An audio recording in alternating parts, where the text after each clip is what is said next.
நம்முடைய தேவனாகிய கர்த்தர் அவருக்கு கீழ்ப்படிந்த பிள்ளைகளுக்கு அடைக்கலமானவராயிருக்கிறார். நம்முடைய தேவனாகிய கர்த்தருக்கு ஸ்தோத்திரம். அப்போஸ்தலர் நடவடிகள் 12ஆம் அதிகாரம். அக்காலத்திலே ஏரோது ராஜா சபையிலே சிலரை துன்பப்படுத்த தொடங்கி யோவானுடைய சகோதரனாகிய யாக்கோபை பட்டயத்தினாலே கொலை செய்தான். அது யூதருக்கு பிரியமாயிருந்ததென்று அவன் கண்டு பேதுருவையும் பிடிக்கத் தொடர்ந்தான்.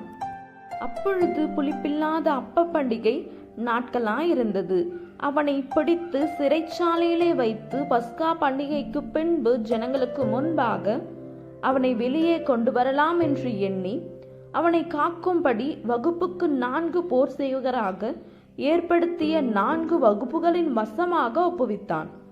அப்படியே பேதுரு சிறைச்சாலையிலே காக்கப்பட்டிருக்கையில் சபையார் அவனுக்காக தேவனை நோக்கி ஊக்கத்தோடே ஜெபம் பண்ணினார்கள். ஏரோது அவனை வெளியே கொண்டு வரும்படி குறித்திருந்த நாளுக்கு முந்தின நாள் ராத்திரியிலே பேதுரு 2 சங்கிலிகளினாலே கட்டப்பட்டு 2 சேவகர் நடுவே நிதிரை பண்ணி கொண்டிருந்தான். காவற்காரரும் கதவுக்கு முன்னிருந்த சிறைச்சாலையை காத்து கொண்டிருந்தார்கள். அப்பொழுது கர்த்தருடைய தூதன் அங்கே வந்து நின்றான். அறையிலே வெளிச்சம் பிரகாசித்தது. அவன் பேதுருவை விலாவிலே தட்டி சீக்கிரமாய் எழுந்திரு என்று அவனை எழுப்பினான். உடனே சங்கிலிகள் அவன் கைகளிலிருந்து விழுந்தது. தூதன் அவனை நோக்கி, உன் அறையை கட்டி உன் பாதரட்சைகளை தொடுத்துக்கொள் என்றான். அவன் அந்தபடியே செய்தான். தூதன் பின்னும் அவனை நோக்கி, உன் வஸ்திரத்தை போர்த்து கொண்டு என் பின்னே வா என்றான்.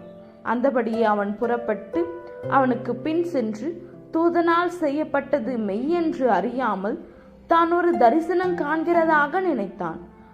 அவர்கள் 1ஆம் காவலையும் 2ஆம் காவலையும் கடந்து நகரத்திற்கு போகிற இருப்பு கதவண்டையிலே வந்தபோது அது தானாய் அவர்களுக்கு திறவுண்டது.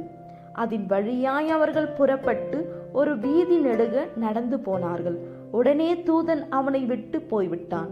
பேதுருவுக்கு தெளிவு வந்தபோது ஏரோதின் கைக்கும் யூத ஜனங்களின் எண்ணங்களுக்கும் என்னை விடுதலையாக்கும்படிக்கு கர்த்தர் தம்முடைய தூதனை அனுப்பினார் என்று நான் இப்பொழுது மெய்யாய் அறிந்திருக்கிறேன் என்றான். அவன் இப்படி நிச்சயித்து கொண்டு மார்க் என்னும் பெயர் கொண்ட யோவானுடைய தாயாகிய மரியாள் வீட்டுக்கு வந்தான். அங்கே அநேகர் கூடி ஜெபம் பண்ணி கொண்டிருந்தார்கள். பேதுரு வாசற் கதவை தட்டின போது ரோதை என்னும் பெயர் கொண்ட ஒரு பெண் ஒற்று கேட்க வந்தாள். அவள் பேதுருவின் சத்தத்தை அறிந்து சந்தோஷத்தினால் கதவை திறவாமல் உள்ளே ஓடி பேதுரு வாசலுக்கு முன்னே நிற்கிறார் என்று அறிவித்தாள். அவர்கள், நீ பிதற்றுகிறாய் என்றார்கள்.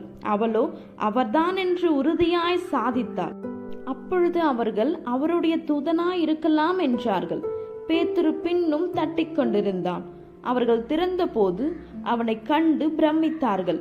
அவர்கள் பேசாமல் இருக்கும்படி அவன் கையமர்த்தி கர்த்தர் தன்னை காவலிலிருந்து விடுதலையாக்கின விதத்தை அவர்களுக்கு விவரித்து, இந்த செய்தியை யாக்கோபுக்கும் சகோதரருக்கும் அறிவியுங்கள் என்று சொல்லி புறப்பட்டு வேறொரு இடத்திற்கு போனான். பொழுது விடிந்த பின்பு பேதுருவை குறித்து சேவகருக்குள்ளே உண்டான கலக்கம் கொஞ்சமல்ல.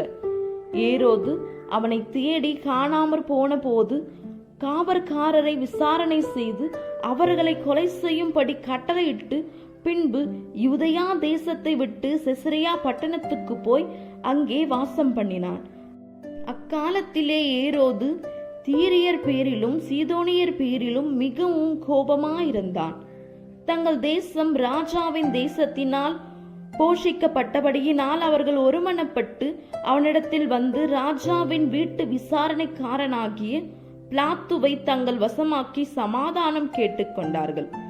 குறித்த நாளிலே ஏரோது ராஜ வஸ்திரம் தரித்து கொண்டு சிங்காசனத்தின் மேல் உட்கார்ந்து அவர்களுக்கு பிரசங்கம் பண்ணினான். அப்பொழுது ஜனங்கள், இது மனுஷ சத்தம் அல்ல, இது தேவ சத்தம் என்று ஆர்ப்பரித்தார்கள். அவன் தேவனுக்கு மகிமையை செலுத்தாதபடியினாலே உடனே கர்த்தருடைய தூதன் அவனை அடித்தான். அவன் புழுப்புழுத்து இறந்தான். தேவவசனம் வளர்ந்து பெருகிற்று.